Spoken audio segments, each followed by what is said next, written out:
The rain-slicked streets of Portland gleamed under the sodium lamps like veins pulsing with secrets, and in that moment, as thunder cracked overhead, I realized the man I'd just pushed away was the only one who could save me from myself.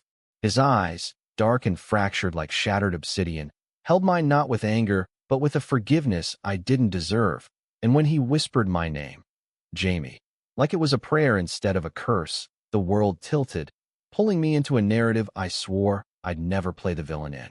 But villains don't get to choose their roles. They just wake up one day wearing the mask, and mine had been forged in the fires of every lie I'd told to keep my heart hidden. I stumbled back against the brick wall of the old bookstore on Burnside, the one with the creaky sign that read Pages of Possibility in faded gold letters, my breath coming in ragged gasps that fogged the chill night air. Portland in October was a moody mistress, drizzle turning to downpour without warning, mirroring the chaos inside me. I'd come here to escape the suffocating grip of my family's expectations back in the suburbs of Seattle, where Dad's law firm dinners meant pressed shirts and polite smiles over topics like stock portfolios and college applications that never quite fit my dreams of writing. But escape? That was a joke.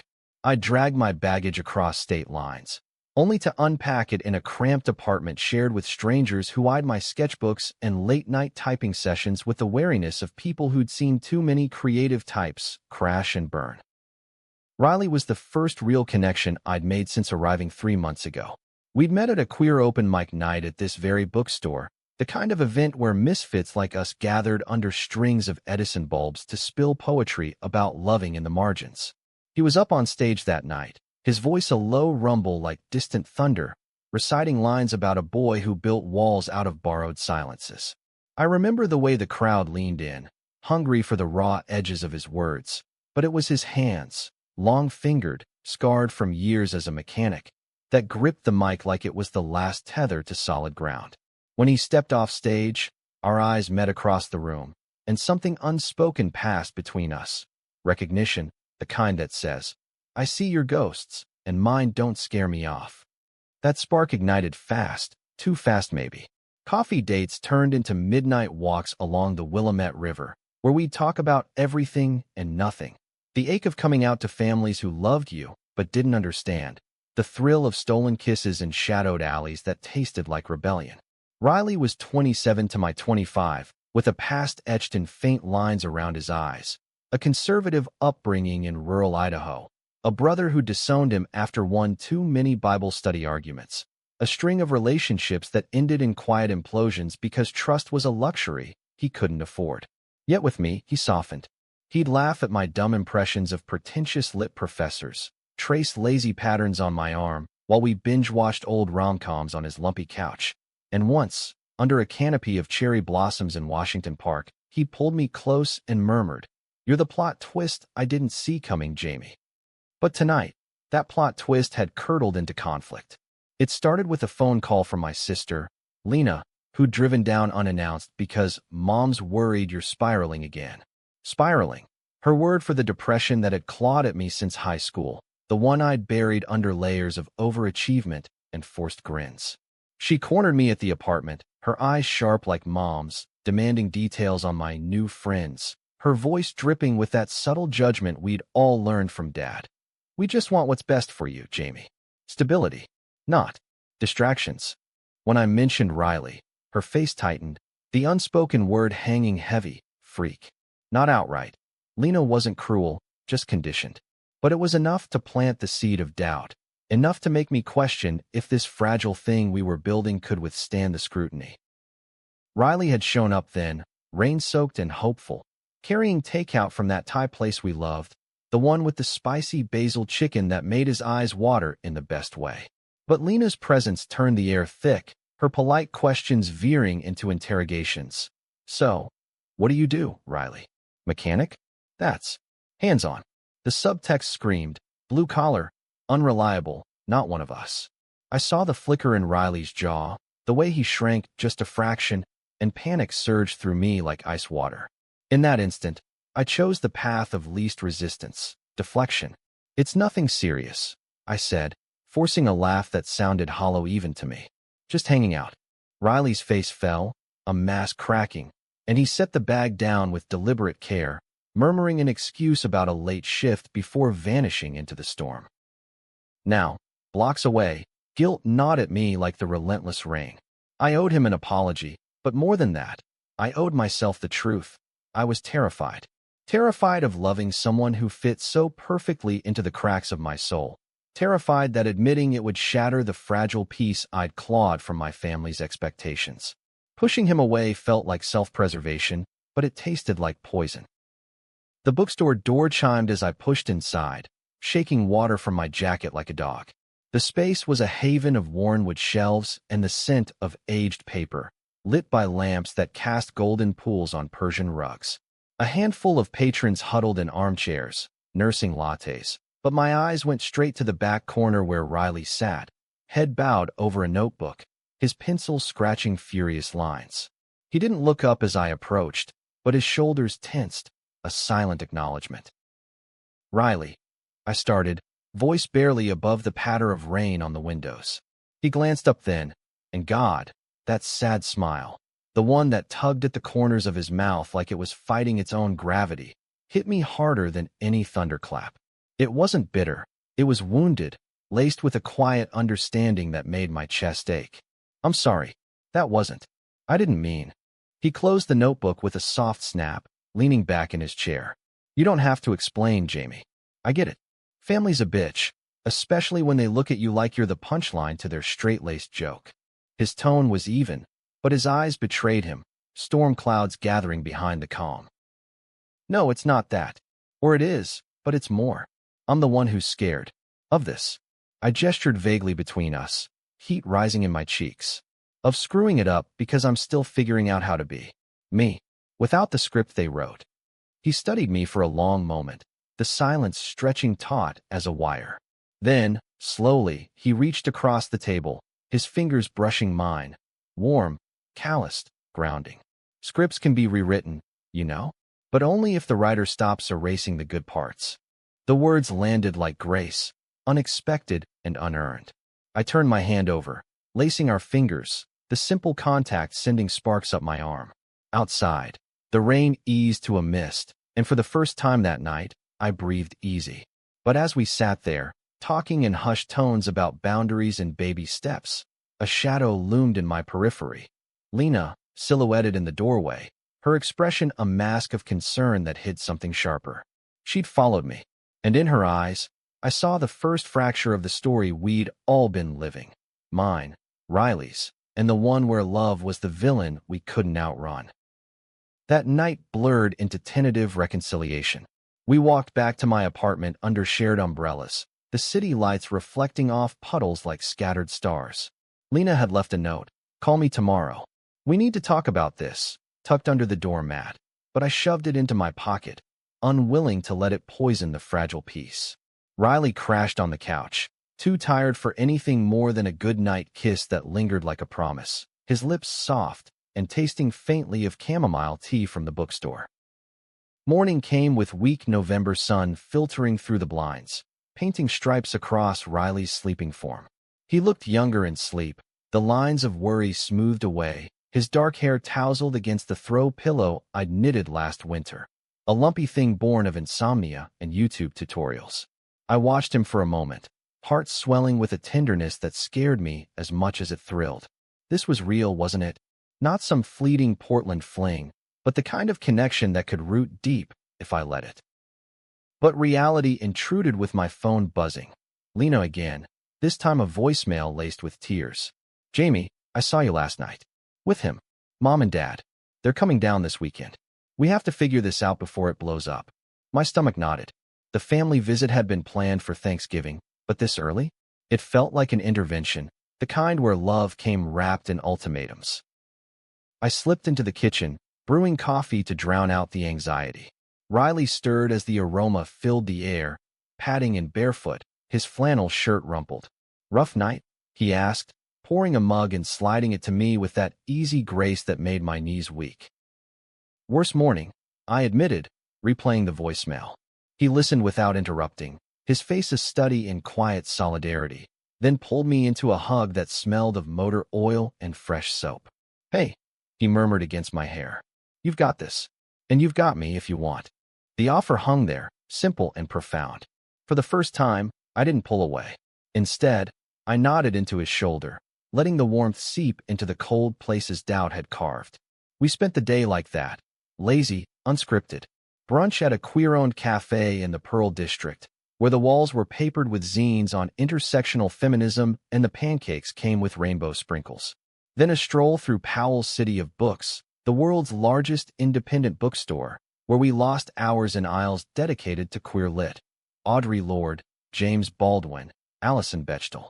Riley pressed a slim volume into my hands. Fun home, he said with a wink. For when you need to remember stories aren't straight lines. By evening, the weight had lifted enough for laughter, for shared secrets whispered over pad thai on the floor. But as Riley left with a kiss that promised tomorrow, Lena's words echoed, blows up.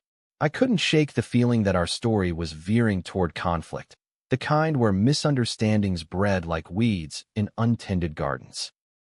The weekend arrived like a storm front, Dad's SUV pulling up to the curb with the precision of a military maneuver.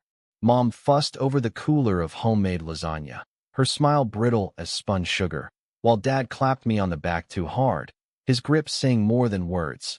Pull it together, son. Lena hovered, her eyes darting between me and the door as if expecting Riley to materialize like a bad omen. Dinner was a minefield of small talk, my progress at the local community college's creative writing program, the internship at an indie press that paid an exposure more than dollars. They nodded along, but the undercurrent was there. When are you getting serious? When will you settle? And then, inevitably, Lena steered it toward friends. Jamie's made some interesting connections here, she said, her fork pausing midair. Mom's brow furrowed.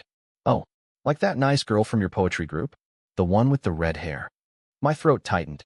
The nice girl was Taylor, a lesbian poet who'd become a fast friend, her sharp wit a bomb during my early homesick nights. But mentioning Riley? That would crack the facade wide open. Taylor's great, I said, forcing brightness. But there's also this guy, Riley. He's talented, writes poetry, fixes cars. Good people. The table stilled. Dad cleared his throat, setting down his wine glass with a clink. A guy, huh? As a friend, I hope. His tone was light, but the implication landed like lead. Heat flooded my face. Dad, it's just, he continued, leaning forward, eyes earnest in that lawyerly way. We worry about you, Jamie.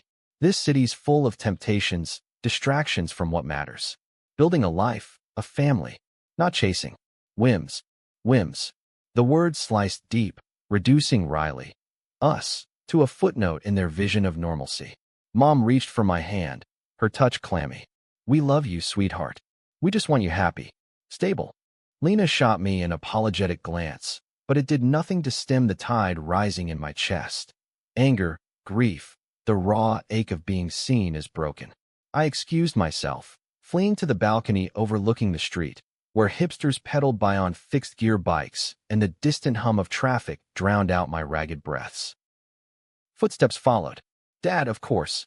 Son, talk to me. What's really going on? I turned, rain from an earlier shower still beating on the railing. What's going on is I'm gay, Dad. And Riley's not a whim. He's everything. The words tumbled out, unplanned, a dam breaking after years of polite deflections. His face paled, then hardened, not with rage, but something worse. Disappointment, the quiet kind that erodes foundations. Jamie, think about what you're saying. This isn't you. It's the city, the influences. We can get you help, a counselor. Help? I laughed, bitter and sharp. You mean conversion? Or just denial until I marry some woman and pop out kids to make you proud? He recoiled as if slapped. That's not. I just want what's best. Best for who? The door clicked open again. Mom, Lena trailing, their faces masks of shock. The argument spilled out then, voices rising in a cacophony of pleas and accusations, until Dad stormed off to the guest room, muttering about giving space. Alone with Mom and Lena in the kitchen, the silence was suffocating. Mom cried softly, dabbing at her eyes with a napkin. We didn't raise you to this. You raised me to hide, I whispered. Lena hugged me then, fierce and wordless, her own tears soaking my shirt. She was the bridge, the one who'd whispered encouragements during my coming out at 19, but even she wavered under family pressure. That night, I texted Riley, "Chaos here. Need you." He arrived 20 minutes later, slipping in like a shadow, his presence a lifeline in the dim living room. We sat on the floor, backs against the couch, his hand in mine as I unloaded the evening's wreckage. He listened, then pulled a crumpled poem from his pocket, lines about bridges burned and rebuilt, scrawled in his looping script. "Read it," he said softly.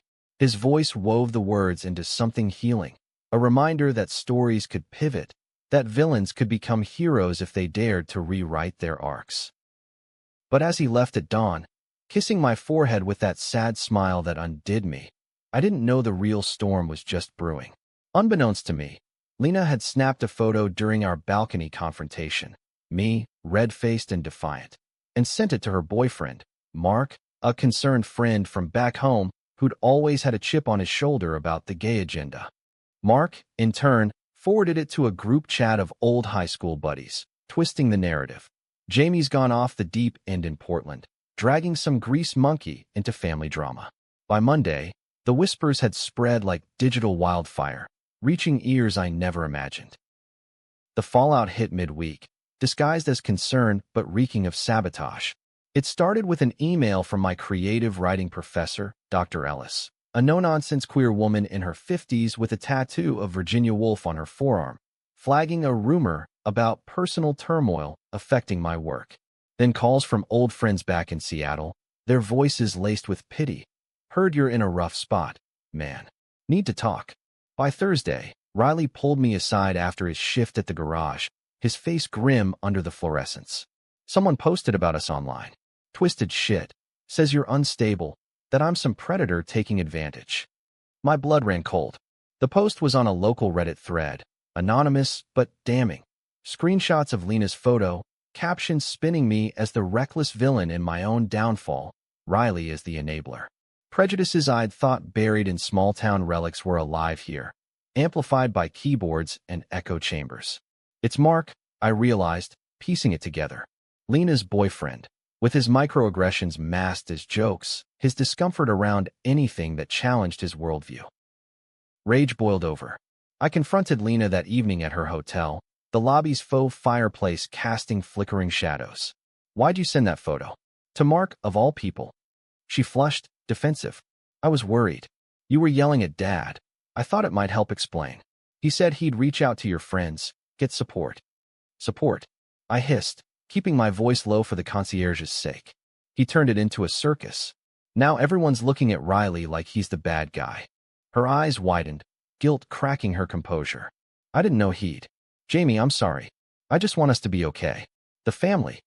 The family's always okay as long as I play along." I paced, the carpet muffling my steps. "But this hurts people. Real people, Lena." She reached for me, but I stepped back.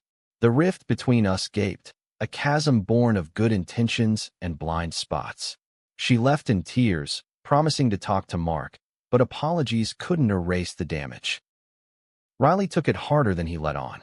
That night, at his place, a converted warehouse loft in the industrial district, cluttered with engine parts and half-finished canvases, he paced like a caged animal. "I've dealt with this crap before," he said, raking a hand through his hair. "Ex who outed me to my boss, lost the job. But seeing it aimed at you, because of me, that's what guts me." "It's not because of you," I insisted, pulling him down onto the bed, our legs tangling in the sheets. "It's their fear. Of us. Of what we represent." He searched my face, vulnerability raw in his gaze. "And you? Still in?" The question hung, heavy with the weight of potential loss. I kissed him then, slow and deliberate, pouring every unspoken fear and fierce want into it. No heat, just connection, a reaffirmation that in this story, we were co-authors, not casualties. But the misunderstandings snowballed.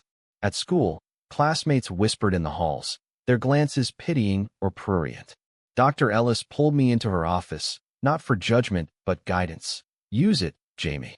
Channel the pain into your writing. That's where villains become legends." Her words stuck, fueling a late-night frenzy at my laptop. I poured out a short story, A meta-tale of a man trapped in a narrative not his own, drawn inexorably to the villain whose sad smile promised redemption. It was raw, cathartic, and when I shared it with Riley the next day, he read it silently, tears tracking down his cheeks. "This is us," he whispered. "But we get the happy ending, right?" "We write it," I replied, meaning it. Yet destiny, that cruel curator, had other twists. Enter Theo, Riley's ex, a ghost from Idaho who'd resurfaced via social media, sliding into my DMs with concern that reeked of manipulation. Tall, brooding, with a poet's intensity and a history of volatility, Theo claimed Riley was troubled, that our relationship was a rebound doomed to implode. "He's got walls higher than mine," he wrote. "You'll thank me when you see." Doubt crept in, insidious as fog off the river. Theo's messages painted Riley as unreliable, late-night benders after arguments, ghosting during stress. Was it true? Riley had mentioned exes, but never details, and now, with the online storm raging, I caught myself scanning his silences for signs. The climax brewed at a community event, a queer art showcase at the Schnitzer Concert Center, where local talents displayed work tackling identity and resilience. Riley had a piece, a mixed media sculpture of tangled wires forming two figures reaching through barriers, titled Unscripted. I was set to read my story aloud, a public declaration of sorts. The hall buzzed with energy, drag performers mingling with activists, rainbow flags draping the walls like veins of color. Theo showed up uninvited, cornering me backstage with a disarming grin. "Saw your post. Bold move, calling out the family drama." Riley always did inspire dramatics.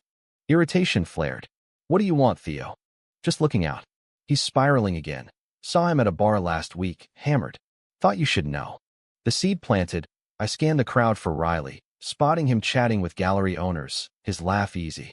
But when I pulled him aside later, the accusation slipped out. "Theo said you were drinking heavy. That you're not okay." Riley's face shuddered, that sad smile flickering like a faulty bulb. "And you believe him? After everything?"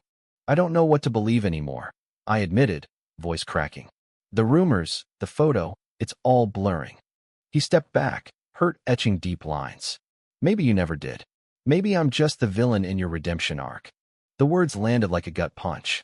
He walked away then, vanishing into the throng, leaving me to take the stage alone.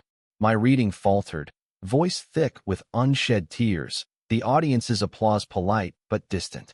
Backstage, Theo waited, his hand on my shoulder a false comfort.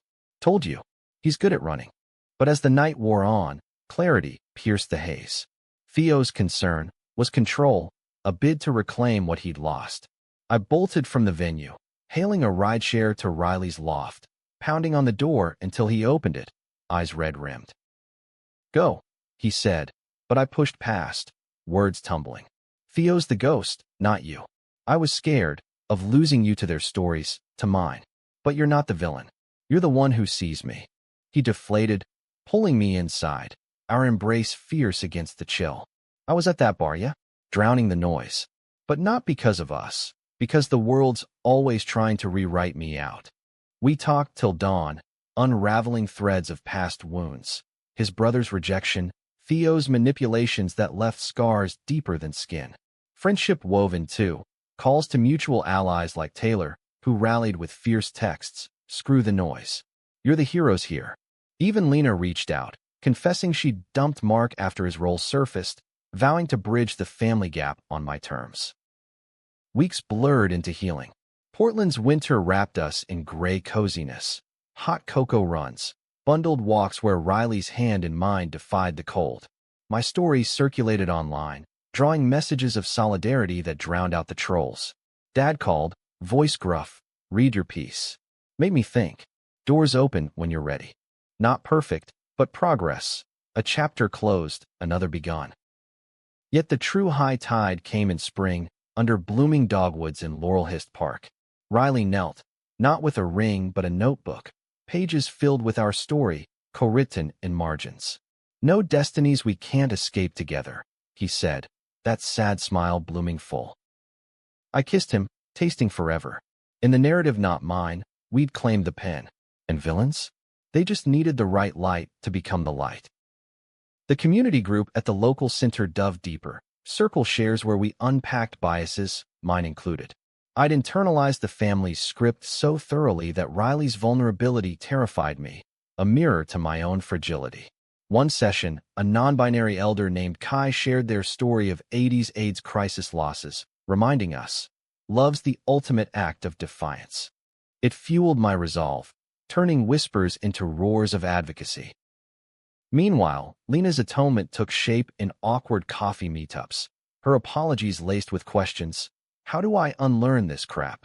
We bonded over shared childhood memories, her revealing her own bisexuality, suppressed for Dad's approval. You're braver than me, she admitted. The family rift mended slowly, Mom sending care packages of my favorite books, Dad's emails evolving from stiff to curious.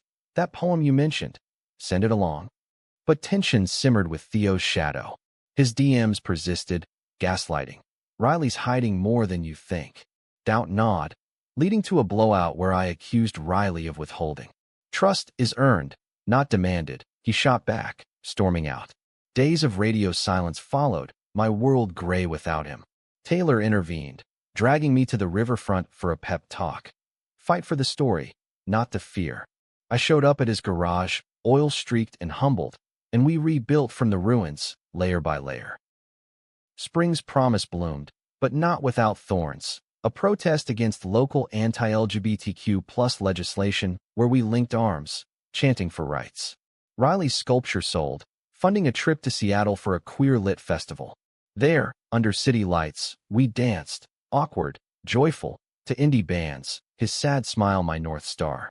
File 3, words, 1000, expanded. Deep in conflict with Theo's escalation, perhaps he shows up in Portland, stirring jealousy and old wounds. Introduce a best friend subplot for Jamie, like his college roommate Alex, a flamboyant gay man who provides comic relief and wisdom. Family reconciliation attempts fail hilariously then touchingly. Emotional peak with a misunderstanding where Jamie thinks Riley is leaving. Expanded. Theo's arrival was a thunderclap. He happened to be in town for a poetry slam, crashing our circle like an uninvited storm. Charming at first, reciting verses that echoed Riley's style. He cornered me at the bar, breath whiskey sour. He's using you to heal his Idaho scars, he slurred. I know because I helped carve them. Jealousy flared, irrational but potent, and I lashed out at Riley later. Is he right? Am I just a band-aid? Riley's hurt was visceral, his voice breaking. If that's what you think, maybe we are doomed. He slept on the couch that night, the space between us a chasm. My roommate Alex, with his sequined scarves and encyclopedic knowledge of drag brunches, staged an intervention over mimosas. Honey, exes are like expired yogurt. Toss them before they sour everything. His humor cracked my shell, leading to tears and truths. My fear of abandonment, rooted in Dad's emotional distance. Theo's ploy peaked at the slam, where he dedicated a piece to lost loves, eyes on Riley. The crowd ate it up, but I saw the manipulation, the barbs disguised as beauty. I confronted him post-set, voice steady. Stay in your lane. Ours is full. He laughed, but left town the next day, tail between legs. Family reconciliation zigzagged, Dad's visit to see the city, ending in a stiff museum tour where he admitted, I was wrong about whims. Love's the real investment. Mom baked cookies, burning half in nerves, her hug tentative but real. Lena brought Mark's replacement. No one, just us sisters, sort of, rebuilding. The near break with Riley shattered me. A misplaced note, thinking of Idaho, needs space, sent me spiraling, packing a bag in panic. But it was a grocery list, scribbled in haste. His laughter upon return healed more than words. Our makeup a quiet vow under starlit skies. Friendships fortified us. A road trip to the Oregon coast with Taylor, Sam, and Alex. Cramped van, salty air, bonfires where stories flowed like wine. Sam shared transition triumphs. Taylor her coming-out novel draft. Alex belted show tunes, easing our edges. Around the flames, Riley confessed a buried dream. Composing music, scores for indie films he'd shelved after Theo's mockery. Too vulnerable, he said. I urged him to share, and under crashing waves, he hummed a melody. Haunting, hopeful, that became our song. Therapy peeled layers. Sessions with a counselor specializing in LGBTQ plus trauma, where I confronted the villain in my mirror, self-sabotage born of Dad's tough love. "You're not trapped," she said. "You're the author." It unlocked floods, shared with Riley in tear-streaked confessions, our bond stealing. Twist struck at a gallery opening. Riley's sculpture? Inspired by, but not solely his. A collaboration with Kai from Group, who revealed Riley's anonymous donations to the youth center, funding scholarships. "He's the quiet hero," Kai winked. Pride swelled, eclipsing scandals, as media shifted to praise our resilience. We countered with creation, co-writing a zine on rewriting narratives, contributions from our circle, pages filled with essays, poems, art. My story is anchor, Riley's melody transcribed. Distribution at Pride events bonded us deeper, strangers nodding. This hits home. Betrayal blindsided from Alex. No malice, but naivety. Eager for viral fame, he leaked zine previews to a podcaster, twisting our words into clickbait. Backlash surged, trolls accusing us of victim playing. Riley confronted him gently. "Trust's fragile, man." Alex apologized profusely, volunteering at the center as amends, but the low point crushed. Riley vanishing for a day, found at the river, skipping stones with that sad smile. "Almost let the current win," he admitted. My embrace anchored him. "We're the tide now."